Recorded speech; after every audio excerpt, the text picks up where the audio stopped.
Wiriwe neza ndagusuhuje ariko nkomeza no kukwifuriza kugubwa neza, ndakubwiye ngo uri inshuti yanjye wowe wabashije kugera kuri channel yanjye yitwa Vibe TV. Aho ngaho tugenda tukugezaho amakuru ajyanye na entertainment muri rusange.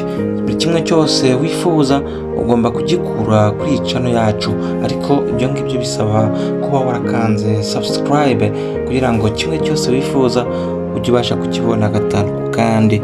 Nanjye rero ndaje kugira ngo ngushimire wowe wakanze subscribe kuri iyi channel yacu, mukomeye amashyi ariko mvuga ngo urifura cyane kandi ndagukunda, ariko nkafata umwanya nkavuga ngo wowe utarabikora nguhaye ikaze, ariko usoze ikiganiro cyanjye umaze kumenya ngo ese uyu muhungu ndamuha subscribe cyangwa se nayo ndimuha. Ndabizi ko ndi intore cyane, nawe mubwire ngo twiyungeho maze tugire ibiganiro tuganira.